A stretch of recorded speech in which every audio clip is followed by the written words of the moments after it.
우리 모두에게는 가족과 함께 한웃음과 추억이 가득했던 잊지 못할 여름 휴가가 있을 겁니다. 하지만 오늘 이야기는 바로 그런 휴가에서 시작됩니다. 거의 10년 동안 미스터리로 남아 고통과 답없는 질문만을 남긴 휴가 말입니다.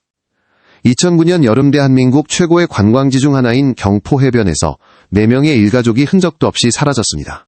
그들은 마치 공기 속으로 사라진 듯 먹다만 음식이 차려진 펜션과 아무도 손대지 않은 식탁 그리고 무서운 침묵만을 남겼습니다. 7년 후인 2016년 어느 어두운 날, 한 어선의 그물이 깊은 바닷속에서 묵직한 금속 물체에 걸리면서 그 끔찍한 미스터리가 서서히 풀리기 시작했습니다. 차가운 바닷물 속에서 7년 동안 잠겨 굴과 해초로 뒤덮인 은색 세단에 트렁크가 힘겹게 열렸을 때 현장에 있던 모든 이들은 숨을 죽였습니다. 그 운명의 여름, 김씨 가족에게는 과연 무슨 일이 있었던 걸까요? 왜 그들의 차는 바다 밑바닥에 있었을까요? 그리고 지난 7년간 그들과 함께 묻혀있던 비밀은 무엇이었을까요? 오늘은 적에서는 이 사건 기록을 한 장 한 장 넘기며 대한민국 현대 범죄 사상 가장 미스터리하고 충격적인 가족 비극 중 하나의 깊은 곳으로 들어가 보겠습니다. 구독과 알림 설정을 잊지 마십시오. 곧 공개될 세부 사항들은 우리 각 가정의 문 뒤에 숨겨진 많은 것들에 대해 생각하게 만들 것입니다.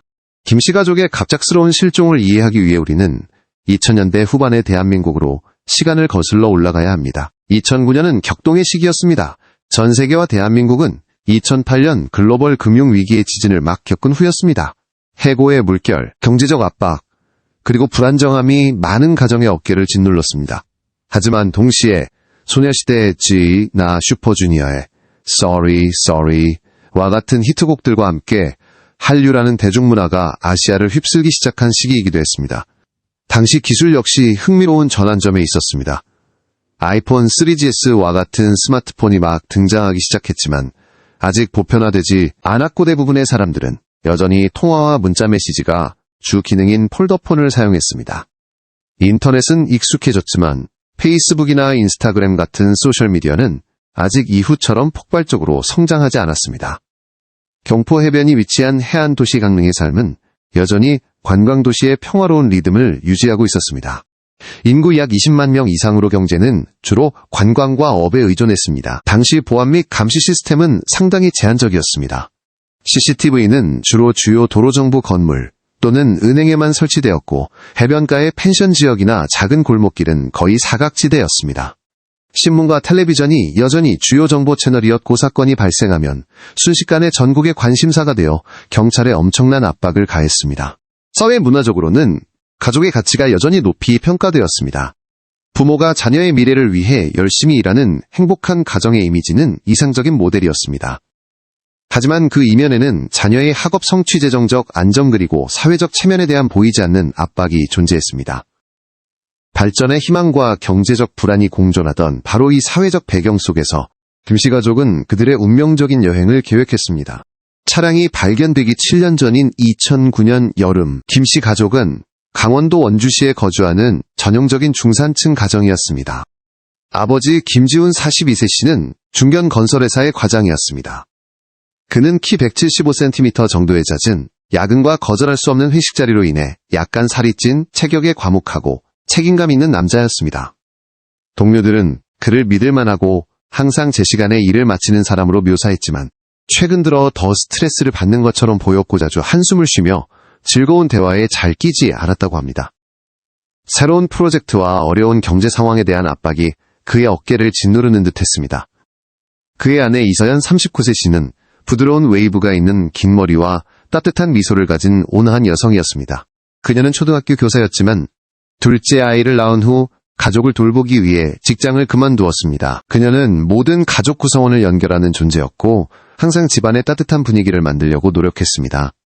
서연 씨는 요리와 정원 가꾸기를 좋아했고 그들의 아파트 작은 발코니는 늘 푸른 식물들로 가득했습니다. 큰딸 김민서 16세 양은 똑똑하고 공부 잘하는 고등학생이었지만 사춘기를 겪고 있었습니다. 민서 양은 유학을 꿈꾸며 열심히 외국어를 공부하고 있었습니다. 누구도 만져서는 안 되는 일기장을 가지고 있었고 최근에는 휴대폰 사용과 친구들과의 약속 시간 문제로 엄마와 작은 다툼이 잦았습니다. 막내 아들 김민준 10세 군은 활발하고 사랑스러운 아이로 아빠와 누나를 무척 따랐습니다. 민준 군은 변신 로봇을 좋아했고 여름 휴가 때 바닷가에 가서 모래성을 쌓기를 항상 기대했습니다. 김씨 가족은 원주의 방 3개짜리 아파트에 살았습니다. 그들의 삶은 부유하지는 않았지만 부족함은 없었습니다.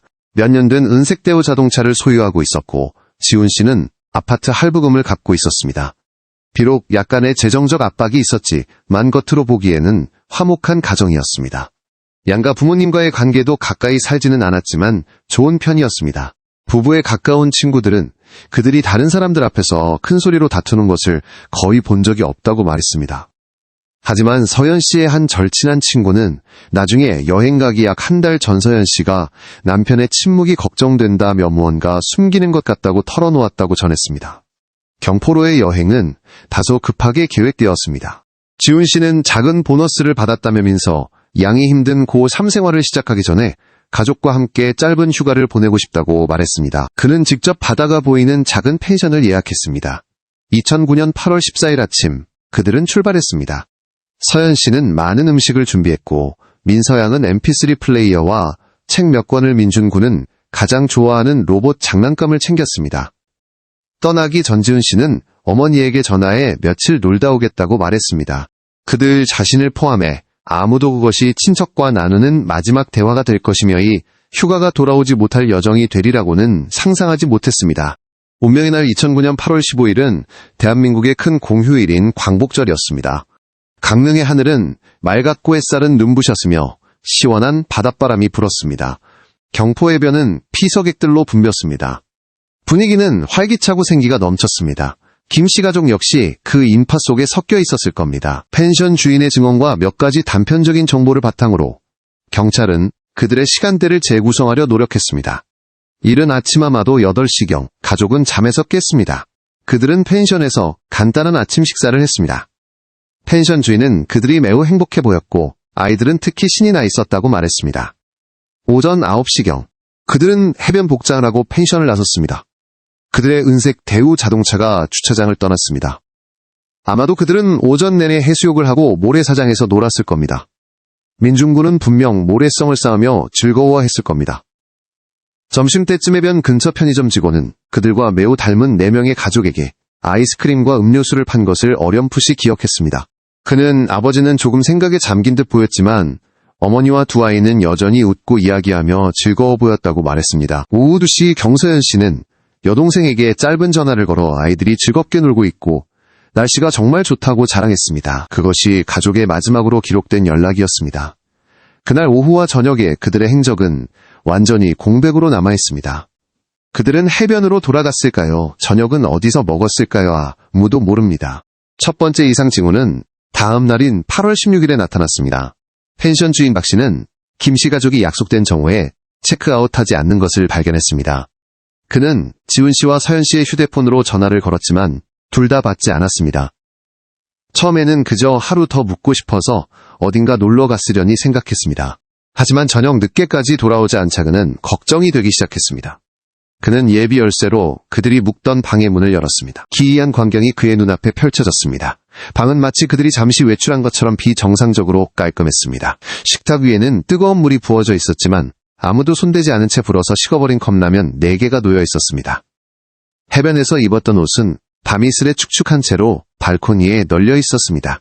모든 짐지값인 분중 휴대폰 그리고 심지어 자동차 열쇠까지 모두 테이블 위에 있었습니다. 사라진 것은 오직 그들 가족과 은색 대우 자동차뿐이었습니다.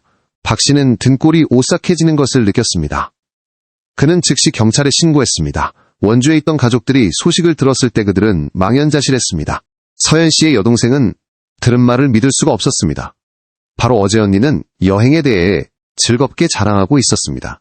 그들은 이것이 단순한 착오이기를 바라며 즉시 강릉행 버스에 올랐습니다. 하지만 현장에 도착해 텅 빈 방과 남겨진 개인 소지품들을 마주했을 때 그들은 무언가 끔찍한 일이 일어났음을 직감했습니다. 즉시 경찰에 신고하기로 결정했습니다. 하지만 이때는 김씨 가족과 마지막으로 연락이 닿은 지 24시간 이상이 지난 후였습니다. 실종자 수색의 골든타임은 속절없이 흘러가 버렸습니다.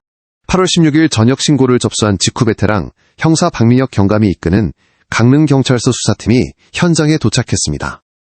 처음에는 그들 역시 빚이나 불화로 인한 계획적인 가족 동반 잠적일 가능성을 의심했습니다. 하지만 펜션을 조사하면서 그 의심은 점차 불안감으로 바뀌었습니다. 현장에는 다툼이나 침입의 흔적이 없었습니다. 모든 것이 너무나 정돈되어 있었습니다. 단식탁 위에 컵라면 4개는 매우 기이한 단서였습니다. 왜 그들은 식사를 준비해놓고 돈과 휴대폰을 포함한 아무것도 챙기지 않은 채 갑자기 떠났을까요? 과학수사팀은 방 구석구석을 정밀 감식했습니다.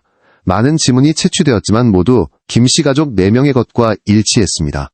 낯선 사람의 지문은 없었습니다. DNA 샘플도 수집되었지만 결정적인 단서는 나오지 않았습니다. 가족과 친지에 대한 조사가 즉시 시작되었습니다. 지훈 씨와 서연 씨의 부모님은 모두 자식들이 도망칠 이유가 전혀 없다고 단언했습니다. 그들은 부유하지는 않았지만 안정적인 삶을 살고 있었습니다. 지훈 씨는 책임감 있는 사람이었고 서연 씨는 아이들을 극진히 사랑했습니다. 서연 씨의 여동생은 마지막 통화에 대해 자세히 설명하며 언니의 목소리는 완전히 평범했고 두려움이나 걱정의 기색은 전혀 없었다고 말했습니다. 경찰은 가족의 배경에 대해 깊이 파고들기 시작했습니다. 지훈 씨의 회사가 약간의 어려움을 겪고 있었고 그가 은행에서 소액의 개인 대출을 받은 사실을 발견했지만 이는 충분히 감당할 수 있는 수준이었고 도망쳐야 할 만큼 큰 빚은 아니었습니다. 그는 전과도 없었고 내연 관계도 발견되지 않았습니다. 수사는 대규모로 확대되었습니다. 수백 명의 경찰과 자원봉사자들이 강릉 지역 전체를 삽사시 뒤졌습니다. 지훈 씨의 동료 서연 씨의 친구들 그리고 민서 양의 학교 친구들까지 면담했습니다. 동료들은 지훈 씨가 최근 업무 때문에 스트레스를 받는 것처럼 보였지 만 무너질 정도는 아니었다고 확인했습니다. 서연 씨의 친구들도 이상한 점을 느끼지 못했습니다. 민서 양의 한 친구는 민서가 부모님이 가끔 돈 문제로 다툰다고 말한 적이 있지만 어느 가정에나 있는 평범한 일이었다고 털어놓았습니다. 대대적인 수색이 전개되었습니다. 경찰견들이 동원되어 주변 숲과 산을 수색했습니다. 해양경찰과 잠수부들이 해안가와 항구를 조사했습니다. 헬리콥터가 상공을 맴돌며 은색 대우 자동차의 흔적을 찾았지만 모든 것이 허사였습니다. 강릉은 마치 그들을 삼켜버린 것 같았습니다. CCTV 분석은 큰 난관에 부딪혔습니다. 2009년 당시 부족했던 CCTV에는 김씨 가족의 차가 펜션 지역을 떠나는 모습이 찍히지 않았습니다. 8월 15일 오후 2시 이후 그들을 본 목격자나 영상은 단 하나도 없었습니다. 금융거래조사 역시 아무런 성과가 없었습니다. 부부의 은행 계좌에는 휴가를 시작한 이후 어떠한 거래도 없었습니다. 신용카드도 마찬가지였습니다. 시간이 흐르면서 수사는 교착 상태에 빠졌습니다. 여러 가설이 제기되었습니다. 첫 번째는 자발적인 잠적설이었습니다. 지훈 씨에게 비밀 도박 빚이 있었을지도 모른다는 것이었습니다. 하지만 돈을 가져가지 않았고 모든 계좌가 동결 상태였기 때문에 이 가설은 금방 기각되었습니다. 두 번째는 사고설이었습니다. 그들이 외딴 곳으로 운전하다가 절벽이나 아직 발견되지 않은 강호수로 추락했을 가능성이었습니다. 이는 당시 가장 합리적인 가설이었습니다. 세 번째 가장 무서운 가설은 그들이 살인사건의 희생자가 되었다는 것이었습니다. 강도 살인일 수도 있고 범인이 시신과 차를 유기했을 가능성이었습니다. 하지만 몸값을 요구하는 전화는 없었고제 3자의 존재를 암시하는 증거도 없었습니다. 이 사건은 순식간에 전국 언론의 주목을 받았습니다. 해변에서 미스터리하게 사라진 일가족 4명이라는 제목이 신문 일면을 장식했습니다. 여론의 압박이 경찰을 짓눌렀습니다. 북한 간첩에 의한 납치설부터 오싹한 심령 이야기까지 수많은 루머와 헛소문이 온라인 커뮤니티에 퍼졌습니다. 남겨진 가족들은 고통과 절망 속에서 살아야 했습니다. 그들은 사랑하는 사람을 잃은 슬픔과 언론의 집요한 취재 그리고 악의적인 소문까지 감당해야 했습니다. 수년이 지나면서 그들이 살아있을 것이라는 희망은 점차 사라졌지만 그들의 운명에 대한 미스터리는 여전히 남은 이들의 마음에 아물지 않는 상처가 되었습니다. 7년은 긴 시간이었습니다. 삶은 계속되었습니다. 다른 아이들은 자라났고 새로운 건물들이 들어섰으며 김씨 가족 실종 사건은 점차 잊혀져 강릉경찰서 기록보관소에 먼지 쌓인 장기 미제 사건 파일 중 하나가 되었습니다. 박민혁 경감도 많이 늙었고 머리에는 흰머리가 들었으며 이 사건에 대한 아픈 기억은 잠 못 이루는 밤에 이따금씩 그를 찾아왔습니다. 그들의 가족은 거의 희망을 포기한 상태였습니다. 그러나 2016년 10월에 어느 날 운명은 예기치 않게 목소리를 냈습니다. 강릉 해안에서 수 킬로미터 떨어진 곳에서 조업 중이던 한 어선의 그물이 거대하고 무거운 물체에 걸렸습니다. 처음 어부들은 암초에 걸린 줄 알았지만 끌어올리려 애쓰다 보니 거대한 금속 덩어리라는 것을 깨달았습니다. 불길한 예감이 든 선장은 해양경찰에 신고했습니다. 구조 및 인양팀이 급파되었습니다. 거대한 물체가 서서히 물 위로 모습을 드러냈을 때 그 형태가 점차 분명해졌습니다. 그것은 자동차 은색 세단이었습니다. 비록 그 순간에는 두꺼운 구레초 그리고 녹으로 뒤덮여 있었지만 말입니다.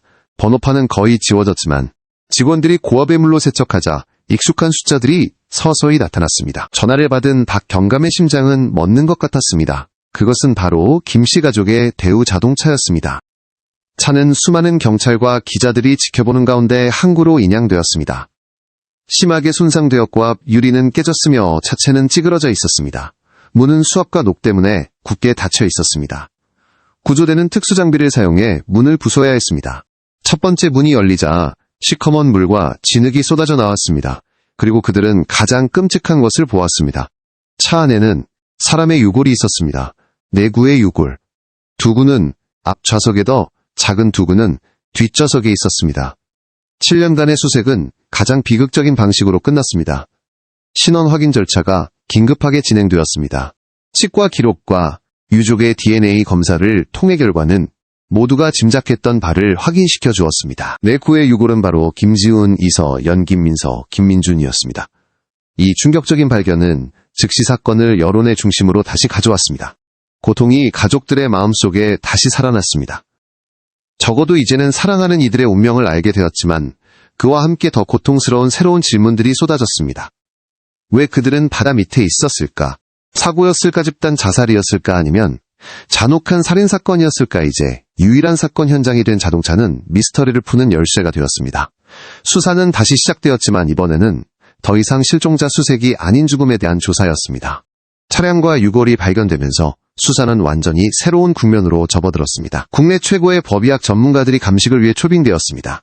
차량은 아주 작은 부분까지 정밀 분석되었습니다. 변속기는 주행 뒤 위치에 있었고 열쇠는 시동장치에 그대로 꽂혀 있었습니다.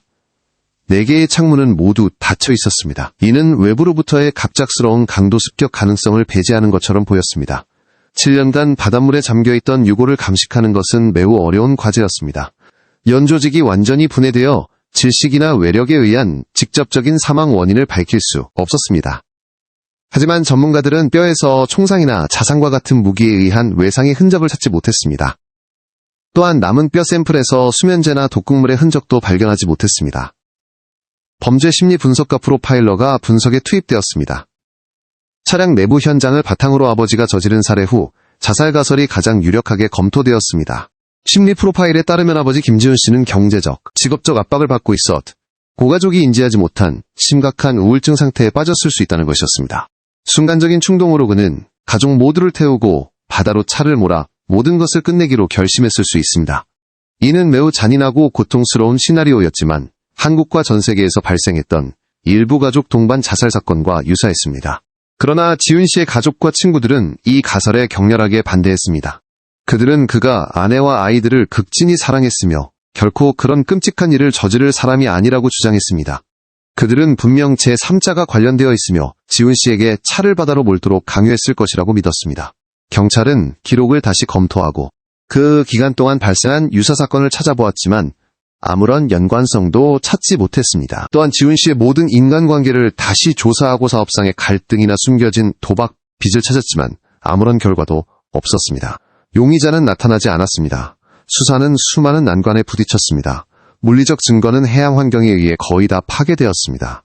목격자는 없었습니다. 외부인에 의한 살인의 명확한 동기도 없었습니다. 여론과 언론의 압박이 다시 한번 거세졌습니다. 수사의 모든 작은 세부사항이 언론에 의해 파헤쳐졌습니다. 극심한 고통 속의 유가족들은 또다시 분열에 직면해야 했습니다. 한쪽은 경찰의 가설을 믿었고 다른 한쪽은 이것이 명백한 살인사건이며 경찰이 너무 성급하게 사건을 종결하려 한다고 주장했습니다. 차량 발견 후 수개월간의 조사 끝에 강릉경찰서는 기자회견을 열어 공식적인 결론을 발표했습니다. 수집된 증거, 특히 차량 내부 상황 변속기 위치 닫힌 창문과 제3자 개입 증거의 부재를 근거로 경찰은 이 사건이 아버지 김지훈 씨에 의한 자살일 가능성이 매우 높다고 결론 내렸습니다. 그들은 삶의 압박이 그를 극단적인 행동으로 몰고 갔을 수 있다고 추정했습니다. 하지만 그들은 이것이 100% 입증된 사실이 아닌 가장 가능성 높은 가설일 뿐임을 인정하며 사망 원인을 불명으로 기록하고 사건을 종결할 것이라고 밝혔습니다. 이 결론은 격렬한 논쟁을 불러일으켰습니다. 이서연 씨의 가족은 공개적으로 반발했습니다. 그들은 경찰이 가장이라는 고정관념에 사로잡혀 많은 의문점을 간과했다고 주장했습니다. 그들은 질문을 던졌습니다. 왜 지훈 씨는 자신이 가장 사랑하는 사람들에게 가장 고통스러운 방법을 선택했는가? 왜 유서 한 장 남기지 않았는가? 그리고 자살할 생각이었다면 왜 컵라면을 준비했는 가언론과 여론 역시 여러 의견으로 나뉘었습니다. 많은 신문들은 경찰의 결론을 지지하며 한 사람을 막다른 길로 몰아넣을 수 있는 한국 사회에 보이지 않는 압박에 대해 분석했습니다. 하지만 적지 않은 언론 채널과 인터넷의 아마추어 탐정들은 다른 가설들을 내놓았습니다. 여론에서 널리 퍼진 한 가설은 김씨 가족이 밀수나 다른 살인사건과 같은 불법적인 활동을 우연히 목격했고 입막음을 위해 살해당했다는 것이었습니다. 차를 바다에 빠뜨린 것은 완벽한 증거인멸 방법이었습니다. 이 가설을 뒷받침하는 것은 그들의 너무나 갑작스럽고 완벽한 실종이었습니다. 그러나 당시 그 지역에서 어떠한 대규모 범죄 활동이 있었다는 증거는 전혀 없었습니다. 덜 대중적인 다른 가설은 아버지가 아닌 부부 중 한 명의 비밀스러운 관계와 관련이 있을 수 있는 가족 내부의 갈등설이었습니다. 하지만 그들의 신원조사에서는 불륜이나 복잡한 관계의 징후가 전혀 나타나지 않았습니다. 이러한 가설들 사이의 논쟁은 결코 끝나지 않았습니다. 각 가설은 나름의 합리적인 부분과 모순점을 가지고 있었습니다. 진실은 마치 7년간의 차가운 바닷물 아래 영원히 묻혀버린 것 같았습니다. 차량이 발견되고 사건 파일이 공식적으로 종결된 지 수년이 흘러 김씨 가족의 이야기는 영원히 슬픈 기억으로만 남을 것 같았습니다. 하지만 기술과 시간은 때로 예상치 못한 전환점을 가져다 줍니다. 2020년경 데이터 및 이미지 분석 전문가 그룹이 새로운 알고리즘을 사용하여 2009년에 촬영된 저화질 위성사진을 재처리했습니다. 비록 차량을 명확하게 볼 수는 없었지만 그들은 차량이 인양된 위치 근처에 공식적인 도로가 없는 외딴 바위 절벽으로 이어지는 희미한 타이어 자국을 발견했습니다. 이곳은 초기 수색팀이 놓쳤을 수 있는 지역이었습니다. 이 발견은 결정적인 증거는 아니었지만 일반적인 사고 가설에 대한 의구심을 불러일으켰습니다. 그 바위 절벽까지 운전하기 위해서는 운전자가 의도적으로 매우 험한 흙길로 진입해야만 했습니다. 이는 자살이든 강요에 의한 것이든 의도적인 행동이었다는 가설을 뒷받침했습니다. 그와 동시에 한 장기 미제 사건을 다루는 TV 다큐멘터리 프로그램에서 김씨 가족에 대한 특별편을 제작했습니다. 그들은 관련된 모든 사람들을 다시 인터뷰하고 최고의 전문가들을 초빙하여 사건을 재분석했습니다. 프로그램 방영 중 당시 강릉에 살던 10대였던 한 남성이 제작진에게 연락해왔습니다. 그는 그 운명의 밤해변 근처 한적한 곳에서 친구들과 놀고 있을 때 은색 세단 한 대가 매우 빠른 속도로 바위 절벽을 향해 달려가는 것을 보았다고 말했습니다. 그는 또한 차 안에서 여성의 비명소리를 들었다고 했습니다. 당시에는 어리고 두려워서 경찰에 신고하지 못했다고 합니다. 10여 년이 지난 이 뒤늦은 증언은 신뢰도가 높지 않고 검증할 수도 없었지만 경찰의 공식 결론에 다시 한번 의혹을 던졌고 제3자 개입에 의한 살인사건 가설에 다시 주목하게 만들었습니다. 이러한 새로운 전개들은 비록 공식적인 재수사를 열기에는 충분하지 않았지만 미스터리의 불씨가 꺼지지 않게 했습니다. 이는 시간이 아무리 흘러도 항상 새로운 가능성, 새로운 시각이 존재하며 진실을 찾을 수 있다는 희망이 비록 희미할지라도 여전히 존재함을 보여주었습니다. 오늘날 김씨 가족이 사라진 지 15년이 넘는 세월이 흘렀습니다. 만약 살아있었다면 김지훈 씨와 이서연 씨는 이제 60대를 바라보는 나이가 되었을 것입니다. 김민서 양은 30대 여성이 되었을 것이고 어린 민중군도 청년이 되었을 겁니다. 하지만 그 모든 가능성은 2009년 여름에 멈춰버렸습니다. 고통과 기다림 속에서 말년을 보냈던 부부의 부모님들은 이제 대부분 세상을 떠났습니다. 서연 씨의 여동생처럼 남은 친척들은 여전히 매년 그들을 위한 추모식을 엽니다. 고통은 어느 정도 무뎌졌지만 질문들은 영원히 남았습니다. 그들이 마지막으로 머물렀던 펜션은 주인이 여러 번 바뀌었습니다. 경포해변은 여전히 번화한 관광지 몇 수 100만 명의 관광객들이 매년 이곳을 찾아 근처에서 벌어졌던 비극을 모른 채 모래사장에서 즐거운 시간을 보냅니다. 차량이 추락한 것으로 추정되는 외딴 바위 절벽에는 이제 안전을 위해 울타리가 설치되었습니다. 김씨 가족의 사건 파일은 여전히 기록 보관소에 있으며 증거 불충분으로 인한 내사 종결로 분류되어 있습니다. 법적으로는 끝난 사건입니다. 하지만 이 사건에 관심을 가진 사람들의 마음속에서는 여전히 진행 중인 사건입니다. 은색 대우 자동차는 분석 후 폐차되었습니다. 남은 증거들은 언젠가 법의학 기술이 발전하여 남은 것들로부터 새로운 단서를 찾을 수 있는 날을 기다리며 신중하게 보관되고 있습니다. 이 사건의 장기적인 영향은 부인할 수 없습니다. 이는 한국 사회에서 경제적 압박, 정신건강, 그리고 가족 내 소통의 중요성에 대한 깊은 논의를 불러일으켰습니다.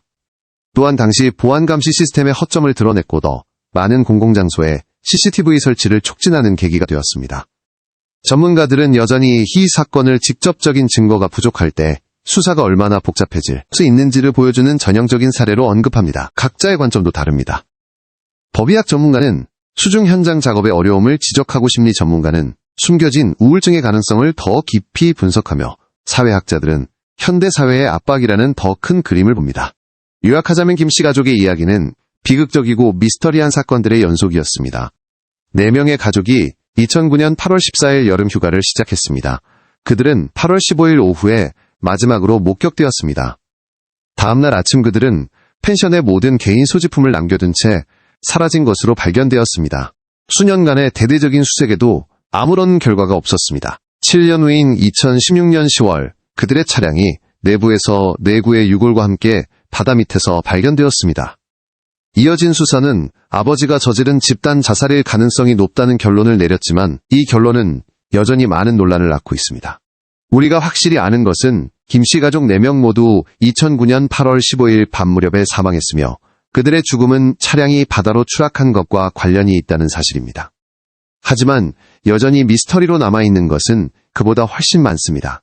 우리는 그들의 마지막 몇 시간 동안 정확히 무슨 일이 있었는지 알지 못합니다. 그것이 자발적인 행동이었는지 아니면 강요에 의한 것이었는지 알지 못합니다. 우리는 이 비극 뒤에 숨겨진 진짜 동기를 알지 못합니다. 그리고 아마도 우리는 영원히 알 수 없을 것입니다. 이 사건은 우리에게 많은 값비싼 교훈을 남깁니다. 개인의 안전에 대해 항상 우리의 상세한 일정을 사랑하는 사람들에게 알려야 함을 상기시킵니다. 수사 시스템에 대해 아무리 믿기 어려운 가능성이라도 절대 놓치지 말아야 할 중요성을 보여줍니다. 지역사회와 언론의 역할에 대해 여론의 힘과 사실 및 희생자 가족의 고통을 존중하며 객관적으로 보도해야 할 책임에 대한 경고입니다. 서연 씨의 여동생은 최근 한 인터뷰에서 이렇게 말했습니다. 저는 더 이상 답을 찾지 않아요. 그건 너무 고통스러워요. 그저 형부와 언니 그리고 조카들이 평안한 곳에 있기를 바랄 뿐이에요. 저는 사람들이 그들을 미스터리한 사건이 아닌 한때 존재했던 행복한 가족으로 기억해 주었으면 좋겠어요. 경찰 측 또한 비록 사건은 종결되었지만 사건을 명확히 밝힐 수 있는 신뢰할 만한 정보가 있다면 언제든지 접수할 준비가 되어 있다고 밝혔습니다. 김씨 가족의 비극적인 이야기는 단순히 호기심을 만족시키기 위한 사건이 아닙니다. 그것은 삶의 연약함과 각 개인과 가족이 침묵 속에서 마주할 수 있는 어두운 구석과 압박에 대한 깊은 깨달음을 줍니다. 그것은 우리에게 너무 늦기 전에 주변 사람들을 돌아보고 더 많이 관심을 가지도록 강요합니다. 흔적은 진실을 찾기 위해서뿐만 아니라 세상을 떠난 영혼들을 추모하고 여전히 사랑하는 사람을 찾고 있는 가족들과 슬픔을 나누기 위해 이와 같은 이야기들과 계속 함께할 것입니다. 들어주셔서 감사합니다. 다음 이야기를 놓치지 않도록 구독 버튼을 눌러주세요.